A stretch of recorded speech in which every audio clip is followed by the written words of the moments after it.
I'm David Clive Price, author of the Master Key to Asia and of the forthcoming Master Key to China.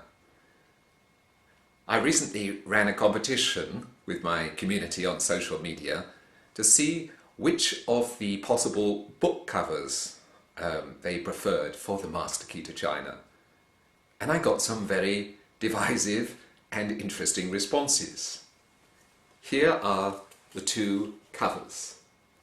Now you can see clearly one is red and one is black.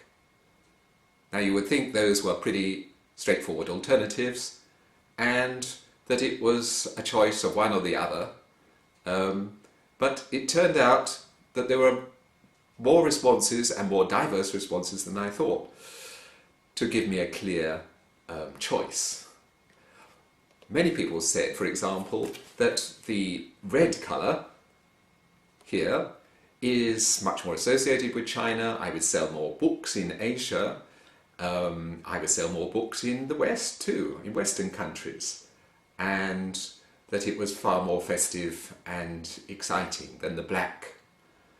On the other hand, I had those who said black is far more elegant design. It's what Western readers will be much more used to. They're more likely to choose it in the bookshop, and therefore they recommended choosing the black. So on the basis of these two sharply divided opinions, I thought about it, and I thought about ancient Chinese belief. So in other words, what are the connotations of red and black in China? And it turns out that for the Chinese, the reason why the red colour is always associated with China is that it's chosen for its connotations of good fortune, prosperity and joy. All the celebrations of the Lunar New Year, such as Chinese New Year and other festivals, are celebrated with red. The good luck packets, for example, that families give each other at Chinese New Year are in red. The calendars that people give out to each other and companies in China and in Hong Kong and in Singapore and in Taiwan, they're also red. You see, gold on red, rather like my book cover. So it was seen that I was going in the right direction with the red, and I was definitely veering towards choosing that until I considered again the black. Because in ancient Chinese belief, black is associated with the heavens, and in particular with the northern sky at night.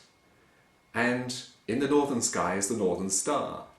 And inside the northern star, or perched on the northern star, is the heavenly emperor.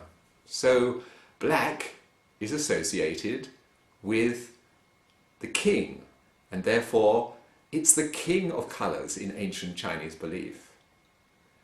And also in ancient Chinese Taoism, which is a form of spiritual belief too, black is the other half of yin and yang, which I'm sure you've all heard about, the energy of the universe. Black and white, the two sides of yin and yang. So I really have a dilemma on my hands to choose which of these two I'm going to have as a book cover. What do you think my choice will be? Well, I'm not going to tell you that exactly today, but I can say that it is some compromise, or shall we say synergy, between the East and the West.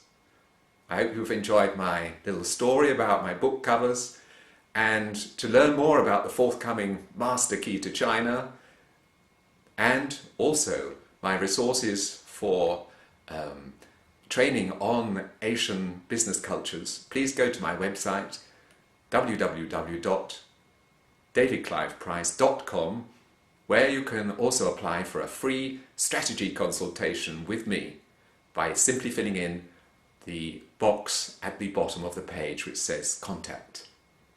Again, I wish you every success with your business in Asia, and look out for that cover to the Master Key to China.